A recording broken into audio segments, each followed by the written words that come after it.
Throughout history, and as far back in prehistory as we can see, humans have lived in groups. It seems our species has always been this way. We know that where members are bound tightly to the group, where they are instinctively more loyal, they tend to work better together. So, social groups that are bound strongly tend to outcompete those that are not. They become more prosperous, civilized, and powerful.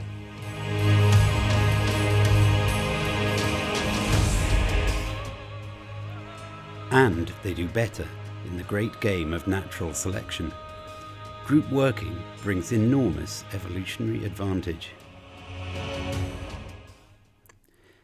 Humans have evolved an array of behaviours that help the group to function well, attracting members, binding them tightly, retaining their loyalty, and encouraging them to make sacrifices on behalf of the group. We call these cultural behaviours, and the tendency to exhibit them is passed on from generation to generation in our DNA. You could say that they result directly from our genetic hardware. The surface details of specific cultures are more like software, and they are passed on to young children when we teach them about their cultural heritage. Religions are the most familiar cultures. Each has at its centre a story, the central narrative, which is usually set out in a book of Holy Writ, such as the Bible or the Quran. Books of Holy Writ are often opaque and inaccessible, and the narratives they contain are usually strange affairs, necessarily distant from reality, and always carrying a tale of existential threat and salvation for the faithful. Around the core narrative is an array of lesser works, such as books describing the deeds of the saints, the prophets, and the martyrs. There are religious pamphlets and paintings, rituals and initiation ceremonies, dances, chants and songs, prayers too. Like the books of Holy Writ, these are all designed to convince the listener emotively rather than rationally. Cultures encourage their adherents to carry outward signs of their membership, so that everyone inside the group can support each other, and so that outgroupers can be excluded. They may prescribe particular forms of dress, or the wearing of symbols, but it could equally be headgear, prescribed forms of diet, or even tattoos and piercings. Cultures often build iconic structures as symbols of their dominance. Some, like the great waterworks of Mesopotamian cultures, may have practical purposes too, often bringing huge direct benefits to their societies. Others function largely as symbols. Pyramids, cathedrals, and mosques are familiar examples. Either way, they can swallow resources on a prodigious scale. However, many cultural behaviours are less benign. For instance, upstart cultures will try to subvert families, recruiting children to the cause. Sometimes they will deploy their fearful narratives to encourage them to convert, and then to become prophets and proselytizers for the cause. Even worse, part of the process of encouraging people to join the group and retaining their loyalty is to make life outside as unpleasant as possible, particularly for apostates and heretics. So, outgroupers must be demonized, suppressed, or dealt with permanently. History is replete with examples of this behavior, expressed in various ways. For example, excommunication, even of the powerful. Harsh punishment or scapegoating of those who breached strict group rules, and the hunting down of heretics of every kind. This often ends in war, for example, between Christian and Muslim, Protestant and Catholic, Shia and Sunni. The horrors inflicted throughout history by religions results from the simple fact that they are irrational. Their ultimate motivation comes from the subconscious mind. Adherents are convinced emotively, not rationally, and this means that while they can be a great force for good in society, religions can also be disastrous. Religions are only the most familiar kinds of culture. There are also secular religions, such as communism and fascism. You may say that communism is very different to Christianity. So, in what sense are they similar? If one looks closely, the parallels are startling. This is because, beneath the surface, all cultures operate identically. While their outward character, the software, is different, and perhaps very different, the hardware is the same and operates in an identical manner because it is hard-coded in our genes. As we will see later, this enables us to tell whether a new mass movement is in fact a religion. Secular religions have cultural narratives too, including Holy Writ in the shape of Das Kapital, Mein Kampf, and the Little Red Book of Chairman Mao, as well as dizzying arrays of sub-narratives, celebrations of secular saints, those who've given their lives for the cause, as well as revolutionary songs, artworks, and films. Holy Writ of secular religions is distant from reality too. They are essentially false. Whatever its pros and cons, capital is not evil. Neither is there any such thing as a superior race. Secular religions have ceremonies and rituals too, from the Nuremberg rallies to the great military parades in Moscow and Pyongyang.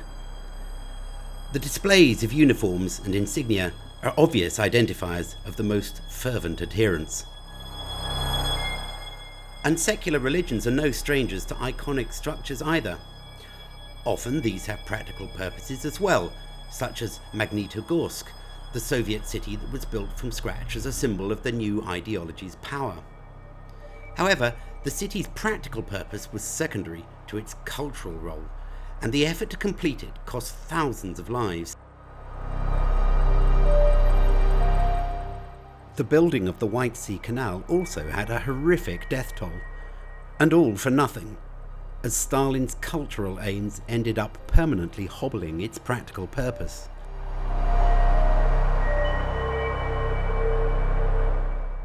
And we can see the indoctrination of the young into these new secular religions too.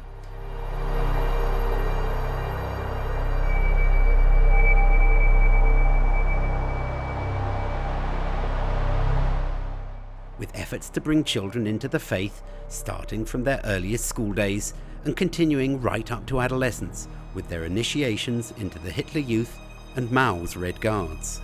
And of course, secular religions are just as good at demonizing outsiders as their spiritual counterparts, from the Jews persecuted by Hitler, to the Mensheviks purged by Lenin, the Trotskyists purged by Stalin, to the intellectuals sent by Mao to work in the fields, or the bourgeoisie his Communist Party subjected to struggle sessions, torture, and worse.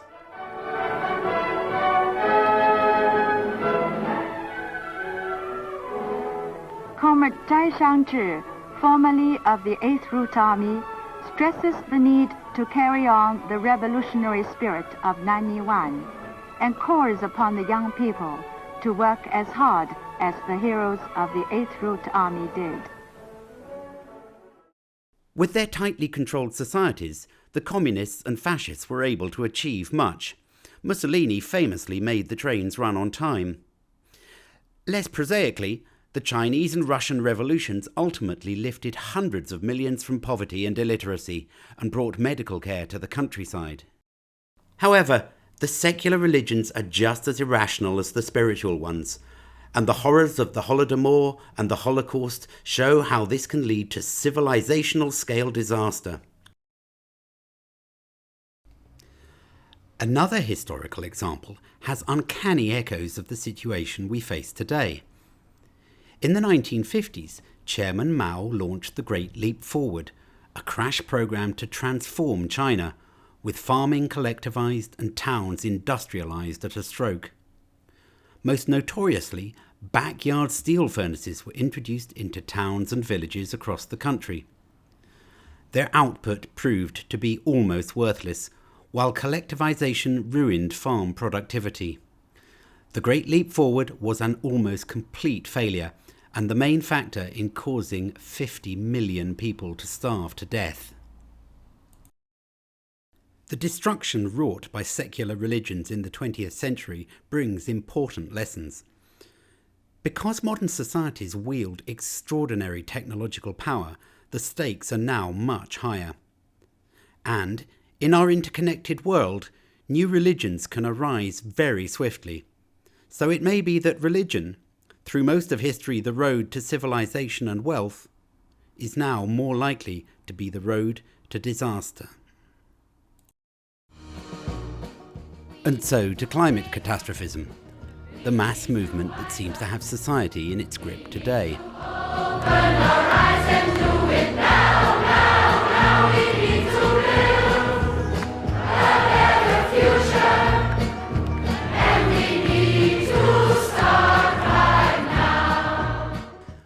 We don't have to look very hard to find features and behaviours that are very similar to those seen in religions, both spiritual and secular. These similarities are again not coincidental. They result from the fact that the same underlying behaviours are in play. The mental hardware of climate catastrophism is exactly the same as in fascism, communism, Christianity, or Islam. There is a central narrative of impending doom, in this case from greenhouse gases, although, unusually, it is not contained in a single work of Holy Writ, but is instead spread across an array of scientific and political papers. As with any other religion, there is a road to salvation too, here through net zero, a crash programme to decarbonise the economy. Around these documents is a dizzying array of sub-narratives, from the outpourings of Greenpeace, Friends of the Earth and Extinction Rebellion, to the passionate speeches of prophets like Al Gore and Greta Thunberg. How dare you! To the tall tales of climate catastrophe told in schoolbooks and films. But, in common with all religions, the whole narrative is false. While the faithful may invoke the idea of a climate crisis, mainstream science, in the shape of the scientific reports of the Intergovernmental Panel on Climate Change, says nothing of the sort. There is ritual too, from the antics of protesters to the staged spectacle of the annual climate conferences. And the faithful signal their virtue through means both subtle and unsubtle, from electric cars to ostentatious recycling to vegan diets to all manner of banners and slogans. There are iconic structures too. Wind and solar farms are the cathedrals of the climate faith, awesome symbols of its power, but an intolerable drain on the pockets of the faithful. Remarkably, they are far more likely to be built where cultural resistance to catastrophism is weak, rather than in places where they would deliver power most usefully and efficiently. And, just as all cults and religions do, the green faith insinuates itself into the lives of children, using fear to prompt them into action. Schools now scaremonger and brainwash the young rather than educating them. Many young people now suffer from climate anxiety, while others end up almost as automata, unthinking but strident advocates for the faith, like the Red Guards before them. And finally, we see the demonisation of outgroupers too. Now, the climate deniers would have you believe. So understanding and responding to climate denial is crucial. That the denial community has no honest arguments. Denialists who say nothing's going on. Are they as dangerous as climate deniers in their own way? The word denier serves exactly the same purpose as the word heretic did for medieval Christians, bourgeoisie did for the Soviets, or kafir does for Muslims to this day.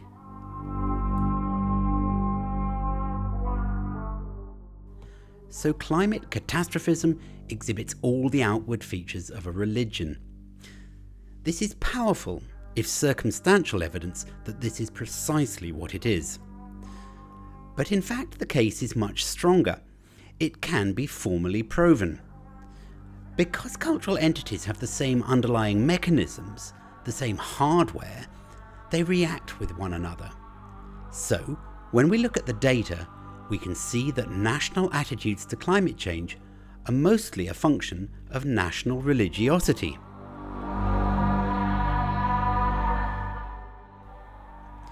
The new religion of climate catastrophism has almost all the political and media establishment in its grip.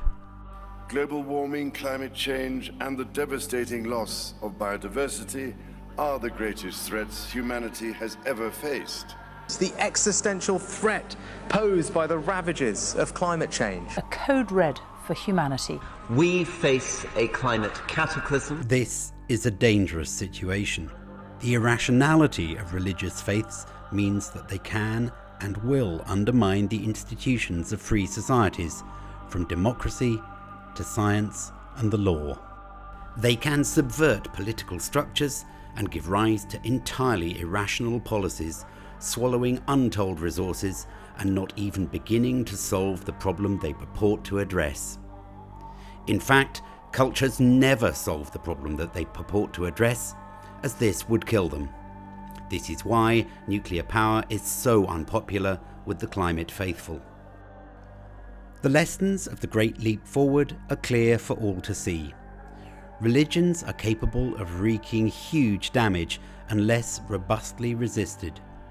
No one, from the very climate concerned to the climate skeptical, should want a culture, an irrational entity, in charge of society. As we look around us, we can see that we are in imminent danger. Decarbonisation programs have been started with no idea of the costs involved, and with key technologies either yet to be invented or not off the drawing board.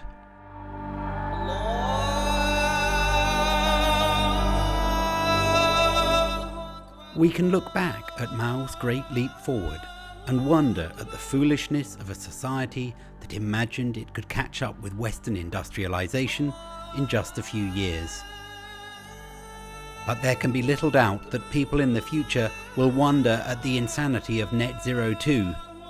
They will surely be astonished at how our society could possibly imagine it could replace reliable fossil fuels with intermittent wind power.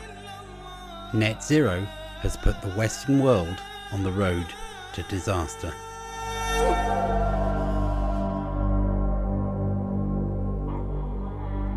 أشهد